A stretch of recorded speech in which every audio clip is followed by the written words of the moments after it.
Hello friends, कैसे हैं आप सब। स्वागत है आपका आपके अपने चैनल अजब गजब संसार में। दोस्तों, पूरे साल में 24 एकादशियाँ आती हैं, लेकिन जिस वर्ष अधिक मास होता है उस दिन 26 एकादशियाँ आती हैं। माघ महीने के शुक्ल पक्ष की एकादशी को जया एकादशी कहते हैं। इस तिथि पर भगवान विष्णु की विशेष पूजा की परंपरा है। ऐसा कहा जाता है इस एकादशी पर पानी में तिल मिलाकर स्नान करना चाहिए। इसके अलावा इस तिल का दान भी किया जाता है।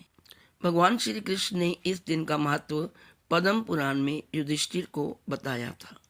इस साल जया एकादशी व्रत 29 जनवरी 2026 को रखा जाएगा। आइए जानते हैं क्यों इस एकादशी व्रत को बहुत खास बताया गया है। आखिर जया एकादशी का व्रत क्यों करना चाहिए और इस दिन किसकी पूजा करनी चाहिए। माघ मास के शुक्ल पक्ष में जो एकादशी होती है उसका नाम जया एकादशी है। वह सब पापों को हरने वाली उत्तम तिथि है। यह दिन पवित्र होने के साथ ही सभी पापों का नाश करने वाला है।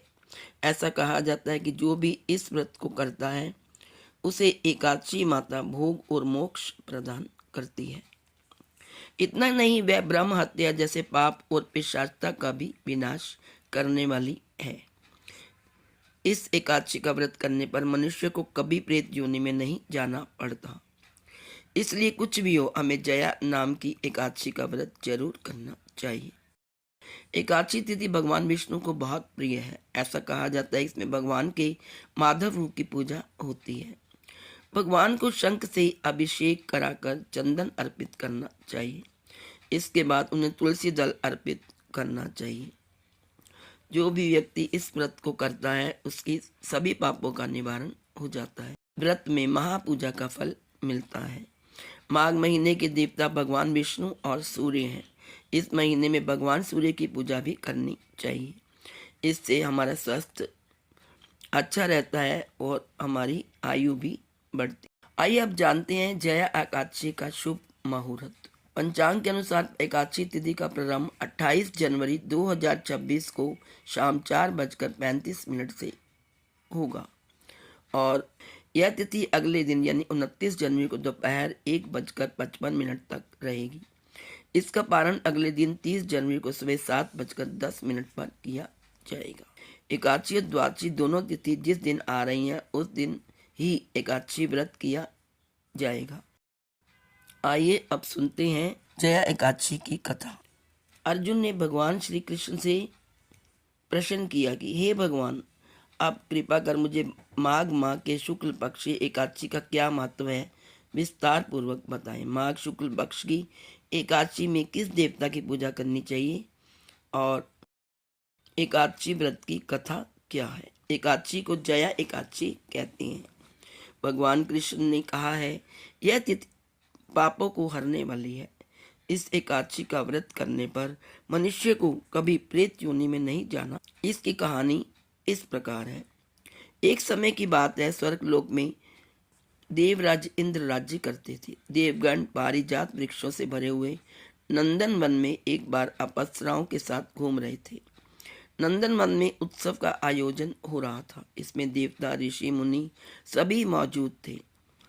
उस समय गंधर्व गा रहे थे तथा गंधर्व कन्या नृत्य कर रही थी। इंद्र गंधर्वों के नृत्य का आनंद ले रहे थे। उसमें गंधर्व गान कर रहे थे जिनमें पुष्पदंत, चित्रसेन और उसका पुत्र ये 3 मुख्य कलाकार थे। चित्रसेन की पत्नी का नाम मालिनी था। मालिनी से एक कन्या उत्पन्न हुई थी जो पुष्पवंती के नाम से विख्यात थी। पुष्पदंत गंधर्व के एक पुत्र था जिसको लोग माल्यवान कहते थे। माल्यवान पुष्पवंती के रूप पर अत्यंत मोहित था। ये दोनों भी इंद्र के लिए नृत्य करने के लिए आए थे। इन दोनों का गान हो रहा था। इसके साथ अप्सराएं भी थी। परस्पर अनुराग के कारण ये दोनों मोह में बह गए। एक दूसरे में खोने के कारण वे शुद्ध गान ना गा सके। कभी ताल भंग हो जाता और कभी गीत बंद हो जाता। इंद्र ने इस पर विचार किया और इसमें अपना अपमान समझकर वे क्रोधित हो गए। इंद्र ने दोनों को शाप दिया और कहा कि ओ मूर्खों, तुम दोनों को धिक्कार है, क्योंकि तुमने संगीत जैसी पवित्र साधना का तो अपमान किया ही है, साथ ही सभा में उपस्थित गुरुजनों का भी अपमान किया है। इंद्र भगवान के शाप के प्रभाव से दोनों पृथ्वी पर हिमालय पर्वत के जंगल में पिशाची जीवन व्यतीत करने लगे। एक दिन पिशाच ने अपनी पत्नी पिशाची से कहा कि हमने कौन सा पाप किया है जिससे ये पिशाच योनि प्राप्त हुई है। नरक का कष्ट अत्यंत भयंकर है तथा पिशाच योनि भी बहुत दुखदायी है। दैव योग से उन्हें माघ मास की एकादशी तिथि प्राप्त हो गई। उस दिन उन दोनों ने सब प्रकार के आहार त्याग दिए, जलपान तक नहीं किया, किसी जीव की हिंसा नहीं की, यहाँ तक कि फल भी नहीं खाया। इससे दुखी होकर वो दोनों एक पीपल के पेड़ के पास बैठ गए।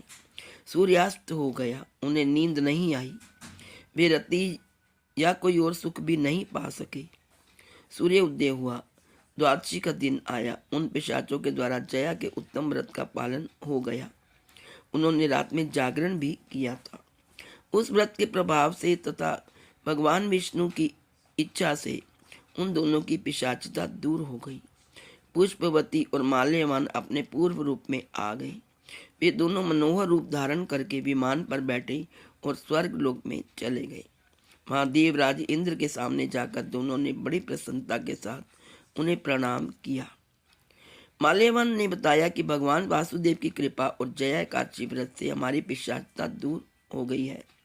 इंद्र ने कहा कि तो तुम दोनों मेरे कहने से सुधा पान करो। जो लोग एकादशी के व्रत में तत्पर और भगवान श्री कृष्ण के शरणागत होते हैं वे हमारे भी पूजनीय हैं। भगवान श्री कृष्ण कहते हैं कि इसलिए सभी को एकादशी का व्रत करना चाहिए। यह एकादशी ब्रह्म हत्या का पाप भी दूर करने वाली है।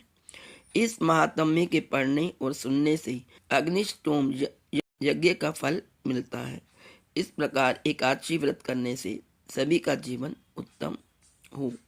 तो दोस्तों, ये थी संपूर्ण जानकारी 29 जनवरी को आने वाले जया एकादशी व्रत की। आप सबको मेरी तरफ से जया एकादशी की हार्दिक शुभकामना।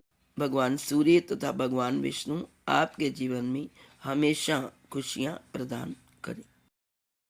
ओम नमो भगवते वासुदेवाय।